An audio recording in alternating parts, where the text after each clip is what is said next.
So they just filmed the audience for one of the comedians and used that for everybody's thing. Oh, yeah. But there's one point where you have to look carefully, but you can see the comedian on stage. It cuts the audience, and he's laughing in the audience at himself. That was in the Irish RTE Oh, did Comedy that Awards. Oh, did it? Yeah. That happened with George Fox. George Fox. George Fox is on doing his bit, doing great. Laughter. Cut to the audience. George Fox is laughing at George Fox. And he's very recognisable. Oh, is he? Yeah. But I don't know if the editors just It was didn't care. it was or a if they did comedy on purpose. competition. And then people have to phone in to say who they thought was best. You're like, my favorite one is the guy who liked his own set. Yeah, Like, yeah. You know, like, how do you even put it? Yeah. He managed to run into the audience. Yeah. My favourite actor's the teleporter.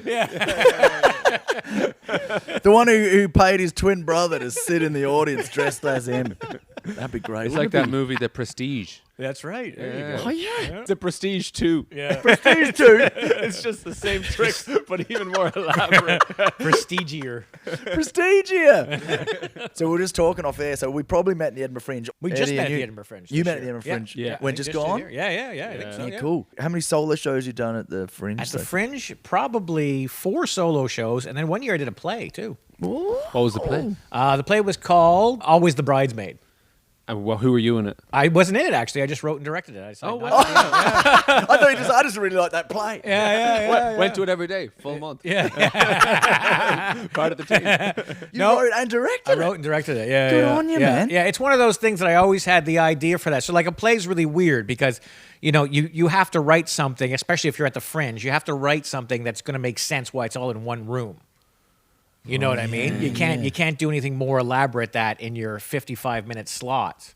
At the Fringe, you can't take a break like a play does, turn the set around. You don't have the money to have the elaborate sets in there. So I finally had an idea, and it's just one of those things that I just wanted to, you just want to get it out. Yeah. And it was weird doing a play that year. It was really strange. You talk to a different type of people in Edinburgh than you would for your stand-up show. To fly it or to promote it and get in there. Yeah. So it's a What's different target just audience. everything. What's the Yeah. main difference you found between those audiences? More sober? No, more Less sober. drunken idiots. Or more sober, but it's Edinburgh, so you still had a few drunken idiots go to a play. But one of the Say things... something funny. Yeah, This is the poignant bit. He lost his dad. Come on. Where are the bridesmaids? Bridesmaids. older people. You got some older people that came. Older and people. then They just- love the theatre. Yeah, bigger group of people too together. Okay. And then just random people who are just like, oh yeah, let's go see a play. You know what I mean? Like didn't even occur to them that there was plays going on and stuff. Oh, yeah. You know what I mean? They're Did just you like, bill it as a comedy play? Yeah, Or it wasn't? Yeah, It was a comedy It was play. comedy. Yeah. Yeah. Very hard to pitch a tragedy play. Yeah. Amongst and the guy. So there's two other shows going. So in my venue there was 3 going on at like relatively the same time, and one guy's show was Confessions of a Sexaholic. And the other one was like, it was just a stand-up. I can't remember the title of it right now. And these people would come in the door, and it's like... well, Trying to have sex. yeah, you would Like, just... I cannot get sex. Yeah, and then in the next room, some dude's like, man, I just can't get enough, man. There's babes all over me. And some dude's crying in the next But room. by the end, we knew when they were walking in which one they were going to go see. We just knew, okay, yeah, you're here for Sexaholics, aren't you? Yeah, okay, you're here for Danny Ward. Oh, these are my people. They're here for the play. We just knew by the looks of them which one they came in for. So if they came in, let me guess, if they had like a ring on their thumb, they were there for the sex. Like, what are the sexaholics? Big thumb ring. Yeah, you're Thumb right. ring. They were young. The sex. Right, Oh, yeah. super young. In bigger groups, you rarely had. You didn't have. Surprisingly, you didn't have the creepy guy in the trench coat not talking to anyone. He wouldn't go to the sex one. I thought it'd be, just like a lot of dudes in Max rocking up on their own. For the Fringe or any kind of Fringe festival, that's a great title. But whatever title you have has to exactly pitch the show. Yeah. So people know in their head, right, that's what I'm going to. If there's ambiguity at a Fringe, you can't. Yeah. Yeah, if it doesn't pique someone's interest immediately, there's 1,000 other things, 2,000 other things. Did you ever write any more plays? No, I had this idea for to do another one. But like I said, it's really hard because you got to have it all something that makes sense. That is why they're all in the same room together for 55 minutes or an hour. So what was it? Jury duty or something? Oh, this one was weird. It was actually 12 Angry Women. Someone's going to steal my idea now. They're gonna Women steal are my angry idea. too. Wait, can I patent The this? Jeffrey Epstein case. So wait, what's the other? The other one was it's going to be a band, and they're backstage. They're about to go out for the biggest gig of their life, and they're breaking up right before they're going. Oh, that's good. Yeah, good, yeah. yeah. But the part I have at it, it's too bitchy. They're all yelling at each other like, "This isn't funny. I have to put the Yeah. funny in there somewhere." Yeah. Very good. Yeah. They're just about. It's like a gig like where they're opening for like somebody huge, and it's going to be the biggest thing of their life, and they're all falling apart right before, like the guy comes in like, "You're 30 minutes to stage, everybody," they're all fucking killing each other. And they're like, "What's going on?" Yeah, That's yeah, very yeah. good. Yeah, Yeah. yeah. That's a very. So that you could got to come out do one that. day. Yeah. Throwing a few gags, man. That's a great. And you can play throw idea. in music, live music Yeah. into that as well. Yeah. That's good, There you go. And then, like at the very end, we can all see it, and then they go out and just there the you go. sound effect, and then Or do they? or do they? Yes. Do they walk Come out? to Edinburgh Fringe this year and find Yeah. out. work in progress title. Have you thought of the name of the band for it? No. I haven't got. Didn't quite get to that point of it all. Too. It's all Message sketched in. out. What rock band name would you like? This isn't live, Tim. It's not live radio. Our When are they going podcast's to live. message in? We have a caller on number 5. So, when did you start doing stand-up? In 1999. Wow. In Canada, in Vancouver, Canada. I always remember, it's so funny because I always have this argument with people who started with me, because some people are like, no, it was like 2001. I went, and we all know it was 99 because there was so many Y2K jokes. So that dates every person I started off comedy with. And one guy I busted because he said it was 2001, David. I said, you had a Y2K joke. He went, oh, fuck, I did have a Y2K joke. Yeah. So you telling me in 2001, you know a Y2K joke? I just thought of this idea 2 years late. It's like Y2K 5 minutes straight into 9/11 material. Yeah. 5 minutes. So I do say a little over 20 years because of the break that we had. So it would be like 24, but since we took almost 2 years off, so I Yeah. guess it's like. Do you remember any of your or 20. Y2K jokes? Oh, it was just, the usual stuff was just all like, thank God, I hope Y2K comes because the fucking visa people won't be after me anymore. Oh yeah, You that's know, very good. Yeah, there was that too. like Like, that. thank God. And another good one too. I mean, this is Publishers Clearinghouse, which you might be old enough to remember what that is, or is that a North American thing? No, Oh, Publishers there used to be a thing in North America where you buy albums and CDs and all that stuff, and they gave you like the first 10 for like really cheap, and then every month you had to buy another one, and everybody would like move away. Like students would do this. They'd get the 10 for like really cheap, and then they'd move.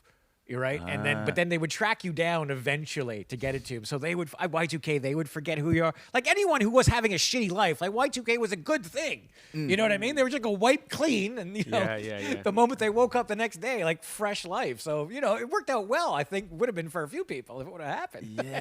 It wasn't all bad Y2K is what I'm trying to say. But nothing happened. It was a disappointing, was there? wasn't it? Yeah. Oh, there was yeah. fireworks. It was Well, a normal. what did people think was going to happen? That computers were going to explode? Like, So- what? Go back to zero and. So yeah, the computers were not apparently when they made computers in the 80s and 90s, they never set the calendar to go past 2000.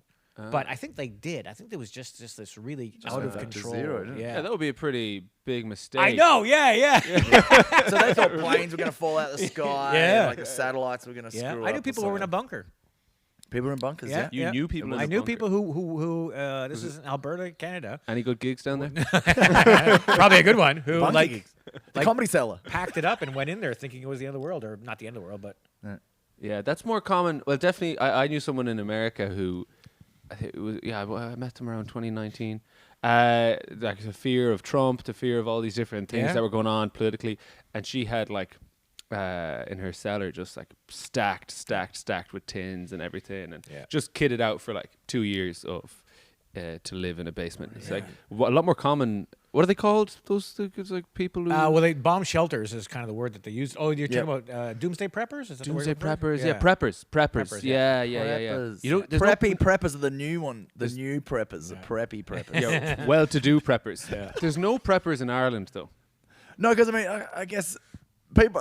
We're just not that prepared. We're just not. Yeah. I think Irish people live like there's no tomorrow anyway. Yeah. Do you know why do you want it? Why do you need to dig a ditch like where you can just be drinking in the pub? It's a basement full of whiskey. We're like, well, Yeah. go down. And have There was a crack. guy, one of those shows, and I just turned channels around. I saw him, and his whole thing was We survived. He learned how to make alcohol.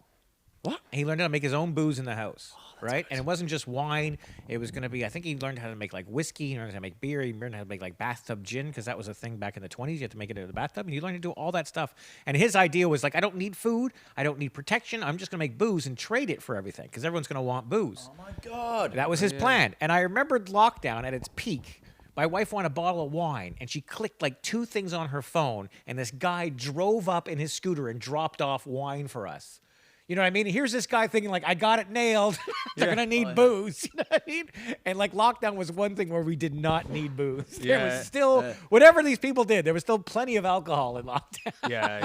And then Deliveroo exists. Yeah. And like, what is it? Just Eat and all these delivery dudes. Googly delivery, whatever it's called. Yeah. And then you moved to London like a long time ago. 2014. David? 2014. Yeah. Cool. From Canada. Yeah. And by then you were like, I'm just gonna go straight in full-time stand-up. Well, when I moved there, it was a bit not really delusional because I wasn't too sure how it went. But I'd say it took me about a year before I could honestly say I was making money off just stand-up comedy. That's not bad though. Yeah. New place. You're pretty good. It's very Yeah. good. It's also like some places like we're not used to this too. This might even I don't know if this was like the way the world went because back in Canada before that, a lot of gigs were just cash or you got paid right away. So even when I remember one time I was working, I didn't know when I was going to get paid, and it was like a month later or something. I was like, "Oh fuck!" I was counting on that money. You know, I didn't realize that you really have to build yourself up a few months before. You know, you got to have that. Yeah. The money I'm living off of now is money I made 3 months ago. You know, you have to live that way. cushion. So, yeah, you have to cushion it. So I'd say a year. I'd say a year until I was doing it. Yeah. And what was your job beforehand, or what's your fallback? Like what work did you? It was the worst because somebody said that to me during lockdown. Why don't you do that? Is I used to be a bartender or I managed a restaurant for a while. I was a waiter. I always worked at restaurants. Hey, hospitality. Yeah, that's right. Always. And you know, I haven't worked in one. Oh, I can't even remember what year it was now. But I still have fucking dreams where I'm working as one. Well, are there nightmares? You wake up and go, oh God, I spilled a plate. Sometimes it's nightmares and sometimes it's just you're just working but sometimes it's like, you know, the food's not coming out and all these people are getting angry at you or something's broken or you got a new guy at work or it's just like I still have them like so many years later. A lot of pressure. Yeah. What was the work like? What named some of the places you worked at? Any horrible ones? Well, I mean, you wouldn't know them here. These are all Canadian chains. One of them was called Boston Pizza, which was a chain of them and stuff like that. And we were open like until 2:00 in the morning. So you always had that, where it wasn't quite late enough that you got the really bad people, but it was early enough that they would try to rush there. And just when you want to go home, too, people would come in like just before 2, right, from the bars and stuff like that. But that was all right. They're all okay jobs. I wouldn't say one was horrible. Working in cafes where there's posh people is the worst. We had this tiny little cookie that you'd give with every coffee sold, like a little chocolate chip cookie. Cute little things, man.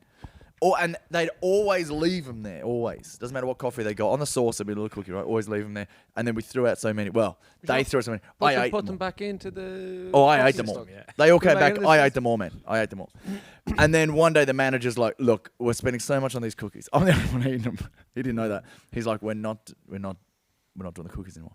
So you can guess the next day, every person, "Where's my cookie? Yeah. Excuse me. Where's my biscuit? Where's my biscuit? Where's my biscuit?" They all complained. The next day, they all complained. They bought them back. They put them back out. No one bloody ate them. It was like I hired all these people. It was like an elaborate, all these posh extras just so I get these tiny little biscuits all day for my lunch. I used to work waiting in Dublin when I first came to Dublin, and there was a real posh wine bar. I used to do this little thing to help me pass the time because it would be quiet during the day and then super busy. You'd just be fucking inane boredom. So there'd be these posh couples in. And you know that everyone does this for the check? Yeah. You know, a little hand gesture. And so it'd be like a posh European couple in. And I go, yeah, sure, one second. They do the hand gesture. I'd bring them like a colouring book or something, you know, just be like, here you go, sir. It's very good for mindfulness. You're dead right now. It's like, was ist das? Was? You did the drawing thing with you. Yeah, that's the drawing. That's the universal drawing sign across the world. Colouring book, please. I had that so many times where you tried to be funny with the table and they didn't get it at all. No. I had that so many times. So they came in and there was a group of them, and this woman just said, "Oh, can you see if there's garlic in this? Because I'm allergic to garlic." It's a pizza place, And- bitch. Did you say that? And I said, "You know what I think when someone says allergic to garlic? I'm thinking vampires." And she did not laugh at all. The table did, but she did not find me funny at all.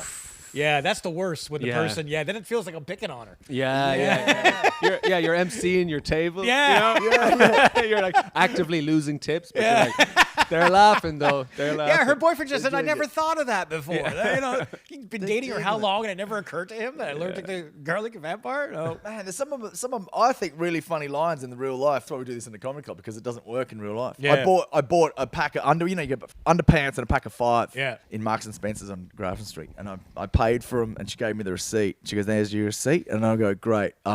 If I crap myself, can I get my money back?" Right? And she didn't. She was so serious. She called the manager, and I was like, "No." She goes, "No, I'll have to check." And I was like, "No." She was so serious. I was joking. But even when you say you're joking, even then they don't smirk. You're like, "Oh, mate." The cringe. Do you remember there's a place called Habitat, and I went in there and I bought something. Is that your question every time you buy something? You're like, if I shit in this, will I get a refund? That's a hat, sir. That's a hat. It can happen. If I shit in this pop plant, can I get my money back every week? Eat a Big Mac at McDonald's. If I shit in my McNuggets, can I get my money back? No, I said it must be great working in your natural habitat. Anyway, she didn't. No, think it no, was no. lame. Remember the other day we were getting pizza in Supermax down the road from here. Yeah. And oh yeah. I had like these discount coupons that came in the post. Yeah. As we finished the show, we were like, look, half price cookies. So we went over to Supermax. We were getting cookies. This And is then- 2 in the morning, by the way. Yeah. And then so I ordered the cookies, and she was like, "Oh, we'll have to get the dough out and bake them." And I was like, "Oh, well, is that okay?" And she was like, "Yeah, okay." And then I said, "Oh yeah, and can I get some garlic dip with that?" And then she just stared at me for 2 seconds, and then she was like, "Yeah, sure." And she put the order in, and I was like, "No, I don't actually." You know, she slowly added on garlic dip for She was so chocolate chip disgusted cookies. at me. She just was like, "What's wrong with this man?" It's like, no, we don't want garlic dip for chocolate chip cookies. Yeah, poor service industry yeah. staff. They just Yeah, I remember when I first moved to Dublin, they went to like a recruiting agency that dealt in catering, and they got me. And this is in the interview, right? This is on this very street, just further down, right on the quays. Go in there, and then like I go, "Oh, I've worked in Cafe Equesta." That was the one with the tiny cookies, and a couple of other places that I worked at. I named them. And she's like, "Cool." And then goes, "Right, there'll be a lot of serving hot potatoes." Like, this sounds like a joke. This is what she said. And she was all serious. She goes, "There's a lot of serving hot potatoes." To people. And I was like, "This is the most Irish thing I've ever heard to do." So, like, she got 2 big salad spoons, like normal, like the silver spoons, but they're just bigger. Yeah. Use them as tongs, and then pick them as tongs. And she pulled out a bowl with potatoes in it. And she goes, For the job interview? For the job interview. wow. Real potatoes That's in a bowl. elaborate. And she goes, "Can you pick these up and then walk around the room?"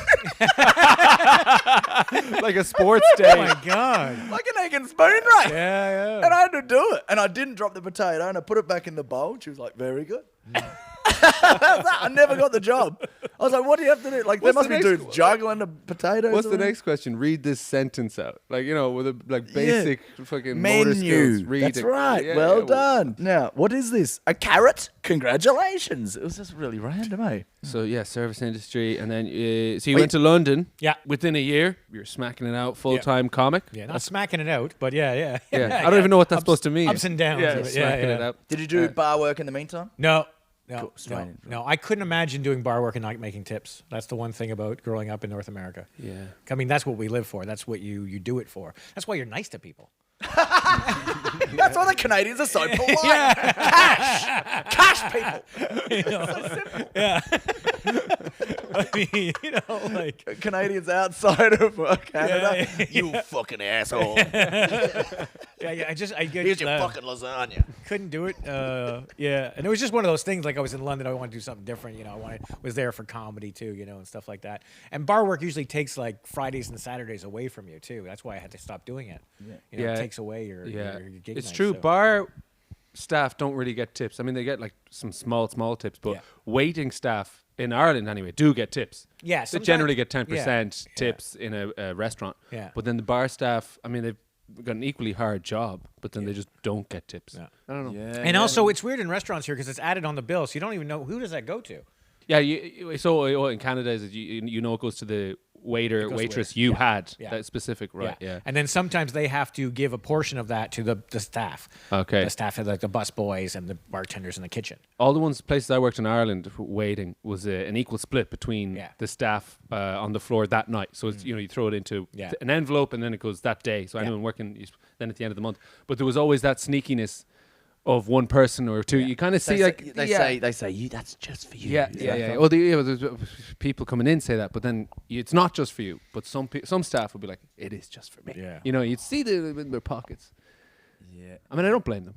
In fact, I was one of them. So, but anyway, on occasion, when it was like one person in American, you chat to them for ages, and they're shaking your hand. You're like, all right, it is for me. It is. Yeah, and you going back to the Fringe again this year? Yep. Ah, cool. What's it called? Are we like Actually, don't have a solo this year, so I'm going to be hosting the Pick of the Fringe good on you. at about 9:30 or so like that, and then I have a late night show at midnight. So Oh, Eddie, And that talk is- about your late night that shows is the experience. Drunken Heckle show. Yeah, the Drunken Heckle Yeah. show. Oh, is that what's called? That's Right. it. Yeah. Oh, because Eddie did a late night show, and it Yeah. just turned out to be our Drunken Heckle show. Yeah, that's why mine is. Yeah, you just say Yeah. what it is. I beat him to it. Yeah. So how does that work? It's actually really good. The format that we have it's so weird. So like this is like in 2015 or something like that. I was doing a show at midnight, or I think I was on like quarter after midnight. You know what I mean? And there wasn't many people there. And some guy came in while I was on stage, and he sat down and he said something to me. I can't remember what the exact wording was, but he said something about that's because you're Irish. And I'm like, no, I'm not Irish. I'm Canadian. And I actually got really mad. I go, if you would have fucking came at the beginning of the show, you would have known that because I tell everyone I'm Canadian, right? And then he goes, look, I'm sorry. I'm really drunk right now. And then like there was a point where I thought like, I don't know, I think I went too hard on him like that. You know what I mean? So then it was like, oh, okay, well, of course you're drunk. And I even had a beer in my hand. I go, who comes to a show Wednesday at 12:15 sober? Yeah. You know what I mean? Who's at the coffee shop until 11 o'clock at night? Okay, let's go watch some comedy now. You know what I mean? So everyone was drunk. And then I said, you know what? Now I'm a dick. I apologize, sir. Now is the time to heckle. If there's a time to heckle, it's that time, right? So After then I got midnight. Yeah. The kebabs and the heckles come out. Exactly. Yes. So then I got everyone to do it. I said, fine, everyone just fucking pick their hand up and heckle me. And everyone thought it was amazing and everyone thought it was a great idea. So then in 2016, that was my late night show. And what I do is I hand out paddles. So when you want to heckle, you have to raise your paddle. Oh, yeah. So that way it's not 20 people screaming at you at once. It's more organized chaos. I went to your show in about 2017. I had just started stand up. I Okay. went to Edinburgh to watch some comedy. Yeah. With my girlfriend, and we had a great time. And there was 3 different comics, and you were emceeing it. Yeah. There was one guy, man, he got so obliterated. Like I can't remember what I said. We got the paddle at some point, and I heckled him. And normally the gist is they heckle you back. Yeah. The comedian Yeah, heckles yeah, you back, yeah. and usually the comedian has really good fucking comebacks Yeah. because they're used to this kind of shit. Yeah. And this one guy, he just became really vulnerable. No. He just kind of stared down and goes, "Yeah, I suppose I am," or something. And I was like, "Oh God damn it! No, don't." He had an odd-shaped face. I think it was referencing that, and then he just really Gotcha. So yeah. Then everyone was like putting their paddle up. No, you look lovely tonight. We had people who come and just say positive things. We've had all sorts of different things on that show. This woman said, like, I'm not going to heckle anything bad. She just sat there.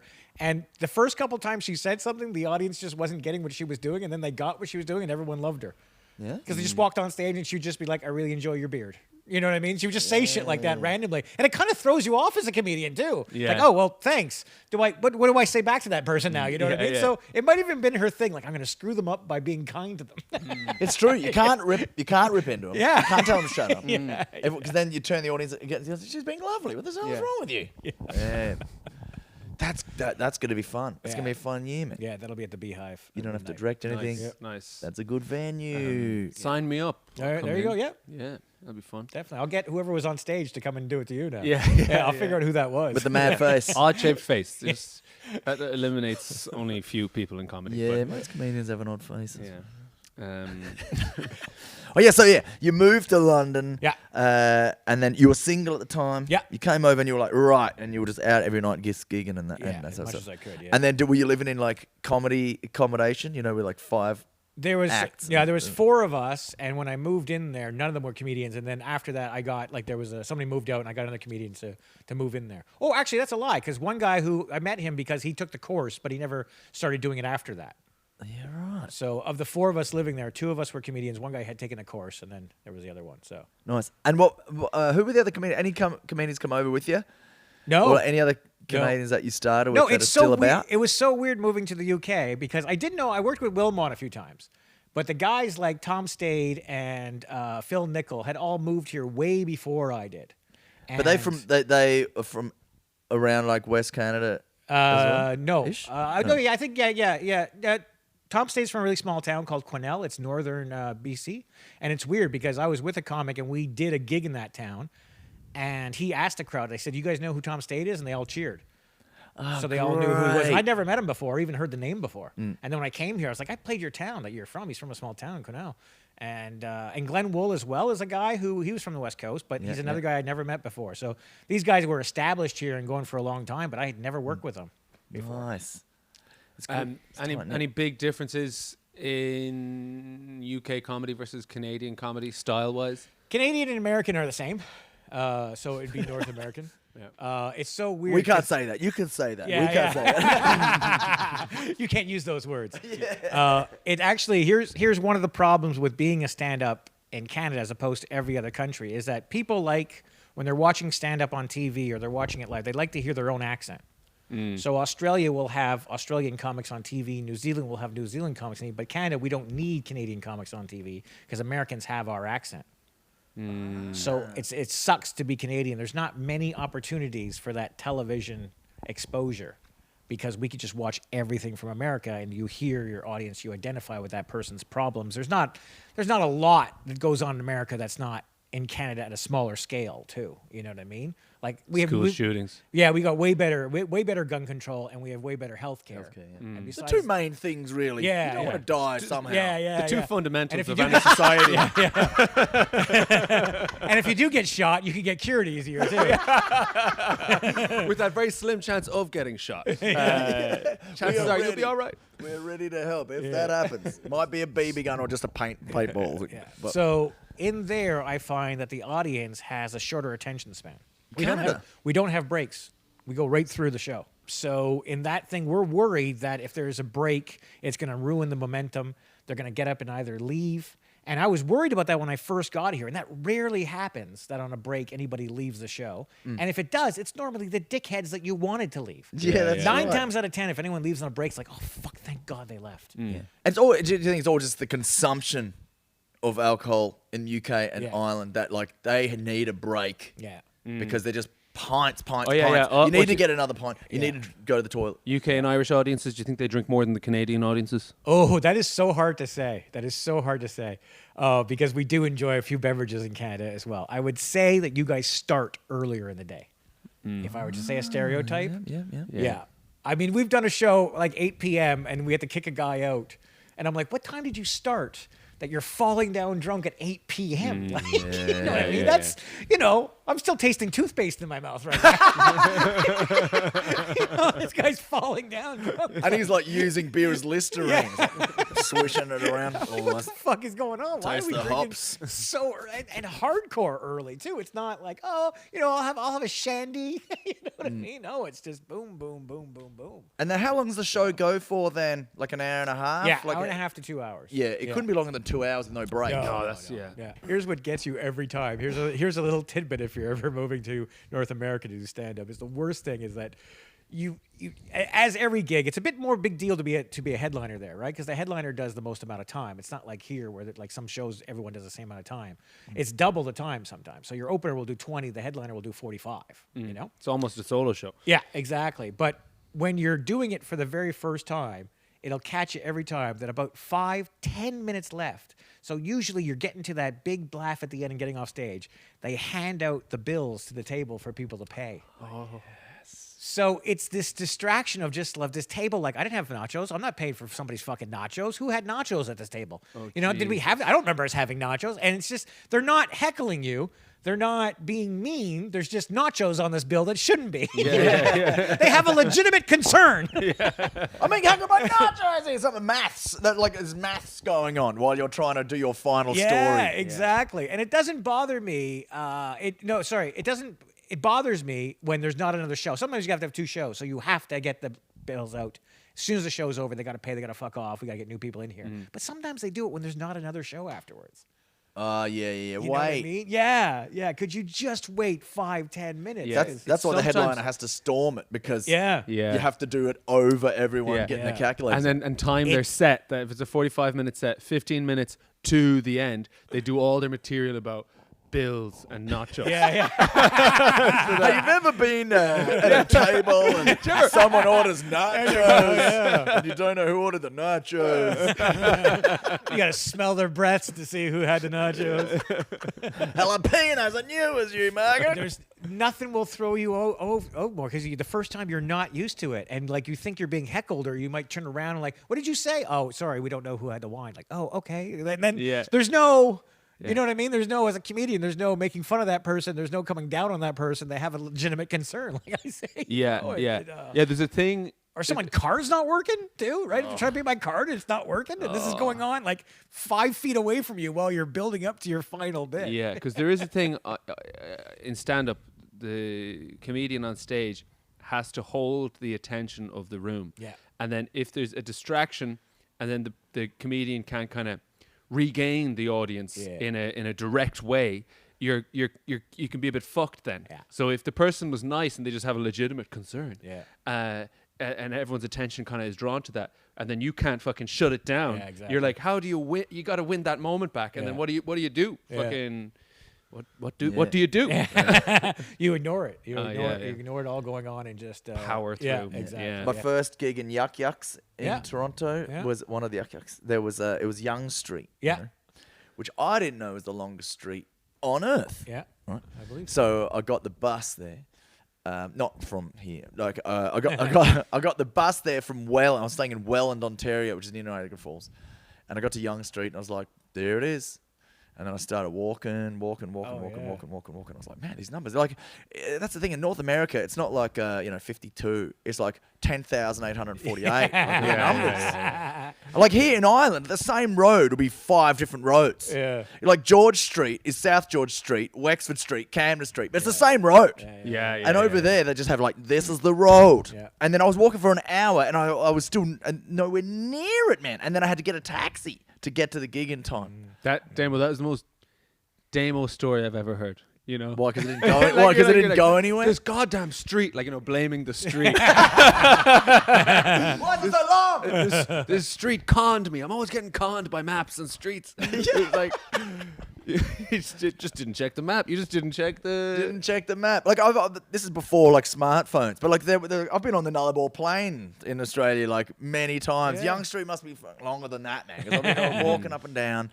So that's what I would say. That here you can relax a bit better. Comedy is it's almost like processing what's going on in the world, and Yeah. you go, I want to hear what they have to say about what's going on right Yeah. now. You know, and so it's that like angle. that angle of that. And then 10 years, 15 years pass, like that angle is we can't. We don't like that angle is wrong now. Yeah. Yeah, don't even say that angle to your friends at work, or you will be fired. Oh yeah. So we're like for worst gig stories. All right. So I was thinking of this, but the thing is, I don't like worst. Could be like interesting gigs. Yeah, or because best. worst gig stories can be sad. So I'll tell you like a funny, like it was a bad gig as well, but it was funny. What happened is this is back in Canada. So like when you do a road gig, so all the clubs are kind of set up with still the 3 comic system. You have your MC, you have your opening comic, and then your headliner, right? Sometimes there's like a couple of guest spots that do a shorter set in there, right? It's usually at least 3. When you do these road shows, it's just 2 of you. First guy does 30, and you do an hour as the headliner. And that's how it works, right? Yeah. Right. So we were doing Straight through? What's that? Straight through? Yeah, straight through, yeah. Oh, yeah. Yeah, so we were doing it, and it's between Calgary and Edmonton. It's called Red Deer, Alberta. So you know it's a rocking place already. Yeah. We're given the gig sheet, and the gig sheet says it seats 300. It's on a Wednesday night. right? Seats 300 people on a Wednesday night. And then we had Wednesday, Thursday, Friday, Saturday. It was a whole road trip that we were doing, which is one thing that I miss. Just a side note, I miss that because now in the UK, I don't know how it is here. It's like we go off. Everyone's like, you're used to the driving, but we wouldn't drive and then come back the same day. We would hook up a few gigs. It would be a little tour. You go do Wednesday, Thursday, Friday, Saturday, come back, or you do Friday, Saturday, come back. Whereas now I find I drive Thursday, come back home. I drive Friday, come back home. You know what I mean? I don't know how it is here, but it's rare that you go and do. Like, Is it because Canada's massive? yeah, well, somebody. It's also like a booker would hook that up too. Yeah. Whereas Like it you know, worked if your the while. three of us did a Wednesday night, we're like, can we do a Thursday? Oh, the booker likes one of us, but he doesn't like the other two, or that booker doesn't get along with that booker, or he doesn't want the same people, or you did it 2 weeks ago too, right? So there's not. A unity more, I Yeah. think, here. Where I can get 3 different comics. I don't need you guys, even though you're down the road the night before. I think that's the problem. Anyways, Yeah, and probably less common that a booker would run a gig in multiple separate towns. yeah, maybe. Yeah. You know, Yeah, like they that could might be it. run one town. Yeah. Or I don't know. Yeah. So we get to the gig and there's 30 people there. So 30 people in a 300 venue. Oh, Yeah. man. Yeah. You're still getting paid though. Oh, of course. Yeah. Yeah. Yeah. So the guy who's He says with a grin on his face. yeah, yeah. He still got paid. Yeah. That's the biggest smile I've seen. So, So oh, here we go, the money. Someone's making a loss, and it ain't me tonight. One of the only times they didn't make a loss. That's what I'm telling this story. posters are all over the place, and it's Wednesday night comedy, $5, and on Thursday is a band called Prism for $30. Prism. Prism, yeah. Prism was playing. Like on- proper South Park Prism. No, no. I don't think. No, no. Primus. Oh, that's Primus. I'm Yeah, sorry, yeah, my yeah. brain mixed the letters up. Well, yeah, they spell things wrong in Canada. That'd be funny if it was a band called Aluminum. Aluminum, who's that? ADCD's on tonight. There's posters everywhere. Prism is coming on $30 on Thursday. Comedy night, $5 on the Wednesday, right? So the DJ is going to announce everybody. He's going to play the MC. And before the first guys, JF was going up first, JF Forte. And he goes, okay, ladies and gentlemen, now we're going to start the show. Just so you know, plenty of tickets are available tomorrow night for Prism. Tickets are $30. Your first act, JF. And JF gets up there, and the first thing he says is that he's never done 30 minutes before. He tells the crowd that. Gee, Prism sounds good, eh? Wish I was here tomorrow night. Yeah. So he still does okay. He does all right for a guy who's never done 30 minutes before, to be honest with you. Right? It's a long 30 minutes when you don't know what yeah, you're doing. It's a long time. yeah. Man. They're getting up. They're walking around. Too. Not even. Having a chat. Yeah. I don't know why he opened with that. I don't know why. Like, why would you open with that? He goes, okay, folks, I've never done 30 minutes before. Let's see how this goes. I'm going to try that tonight. Yeah. I've never done Let's this. stretch this 10 minutes out. So he Then finishes brings you up. on. How does he bring you on? No, he goes off. The DJ brings me up. He goes, all right, you guys ready for your headliner? And just so you know, plenty of tickets available tomorrow night for Prism. Tickets are $30. Your next, my intro is what's on tomorrow night. Here's your headliner, David Tsonos. And I walk on stage, and they're all walking around. They're all talking. And I did something that I would like to say is a technique that I use, but I think it's worked this only one time the entire time I tried it. Instead of talking, I said nothing. I sat there and just was like, said nothing because they're all chatting and they're all getting up and then they all stopped. Like, why isn't this guy saying anything? And I just said, who the fuck is Prism and how do they charge $30? And they all died of laughter. They all clapped for that, thinking the same thing. You know what I mean? Like, who the fuck is this band who they keep pushing? You know what I mean? There's only 30 people in there too. Like, it's not like they're gonna, like it goes okay. I still have to go back and forth. I still have to go out of the act and talk to the birthday girl. They're getting up and go to the bathroom for who knows what in groups too. You know what I mean? It went okay. It went all right, right? So the next day we wake up. The hotel's attached to the gig. And the manager of the hotel, they said, David, I heard it went very rough last night, but everyone said you did very well. We'd like to buy breakfast for you and your partner, right? They bought us breakfast. Yeah. So we get in the car. We're driving. Well, I'm eating my support act's breakfast. 'cause Yeah, he yeah. didn't do great. Give me He's them never- sausages. Yeah, he's going to say he's never eaten breakfast before. Oh, my God, I've never eaten breakfast before. This is a first for everything. The waiters start rolling their eyes, walking around. So we're in the car driving to the next gig, and the promoter, the guy who's hooked up the tour, calls up. And he said, David, what happened last night? And I said, well, it was 30 people in a 300-seat venue. How do you think it happened? He goes, did you make fun of Prism? And I said, I didn't really make fun of them. I kind of said, how come they're charging that much? He goes, the manager is so pissed at you. He said that we could have sold tickets that night if you weren't making fun of them. Oh, what? And he canceled comedy because I was the last person to do that venue. Because that's what he thought, that he could have, those 30 people in there who were barely on board with the comedy night on a Wednesday for $5, he thought he could have sold more tickets, but because I made fun of them, they didn't sell any tickets, more tickets that So night. he's just blaming People you go out because once like they're not going to go back out on a I know, Thursday. yeah, yeah. No one's going back out to Prism. Yeah. They've had their night out. The Wednesday, that's it. Yeah. Primus? No, Prism. Yeah, Forget so this. I'm known as the guy who shut down that gig. Nice. By trying my best, to fucking make it into a Red comedy Deer, show. Alberta. Yeah. Comedy no more. There's the population sign. There's a photo of Yeah. you with an X through it. Well, hey, where's Prism now? Where is Prism? They still tour around. So I looked them all up because I'd never heard of them. And they were a kind of a band back in like the 80s who would have had that one hit that, like, say they would have opened for, I don't even know, Bryan Adams would have been too big, but someone like Glass Tiger, you don't know who Glass Tiger is, but they would have opened for, okay, they would have been like, there's an open. Saying they would have opened for a hypothetical band that you Yeah, don't know yeah, about. So Bryan Adams would have his opening band, and then he might have like one before that. They would be the one before the opening band for Bryan Adams. So they had a little bit of a tour, a little bit of a plus there, and I have no ill regard towards them. I just don't think many people were coming out to see them. Yeah. Yeah. You just got to use what you in the moment. Yeah. Just play in the Yeah. moment. Yeah, there's been a couple times I've been at a casino in Canada, and they were on. They were coming there, not the same night I am, but like the month later, Prism was coming. I go, oh fuck, they're gonna fucking come Everywhere up to me. you went, Prism's on tomorrow night here as well. What the hell? They just following me around. Why is it always way more expensive than my show? And the guy who opened for me will send me Prism. He doesn't do comedy anymore. Shocking. He doesn't do comedy anymore, but he'll send me Prism things once a year. Like, Nice. Oh, great. Yeah, when he sees a poster or something, they're coming to this town, David. Yeah. Anniversary. If you're a fan of Prism, call in live right Yeah. now. Call in live if you love Prism. Like you see the posters outside of venues. It's like a Bryan Adams tribute act, Yeah. Led Zeppelin tribute act, Prism. I'm gonna look Prism up. I'm gonna listen to their. Yeah. We're going to Spotify this shit Yes, yeah. It could be the next Anvil.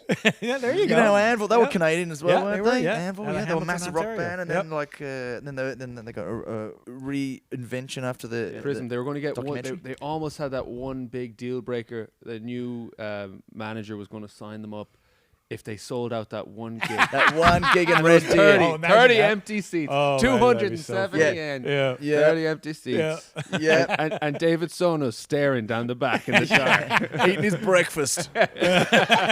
All day breakfast. All day breakfast. Okay, I'll keep going. We're not going anywhere. All day. We're living in now. No more comedy. Leave now. Leave. Speaking of great gigs, the Crackdown was going to happen very Yep. shortly. Yep, doors are opening right now. Doors are opening now. Yep. So we got a show That's to do. great. Where can everyone find you? It's David. Let me guess. David _T Yeah. _Tsonos. That's right. That's my Instagram one, but it's also Funny Canuck is also on Twitter. Oh, yeah. So it's Canada and UK together, Canuck. And also that's a slang word for Canadians. And then Facebook, of course. So everywhere. great. All of the socials. David and Tsonos. Yes. in Edinburgh this August Yes, at that's right. midnight. Yeah, that's the main. What's the Come and heckle. Drunken Heckle show is the midnight one. And the venue? It's at the Beehive. Beehive, nice. Yeah. And then 10 p.m. or 9:45 or something. We're doing the one at Pear Tree, the Best of the Fest. Oh yeah, great, Yeah. great. Yeah, it's gonna be a fun one as well.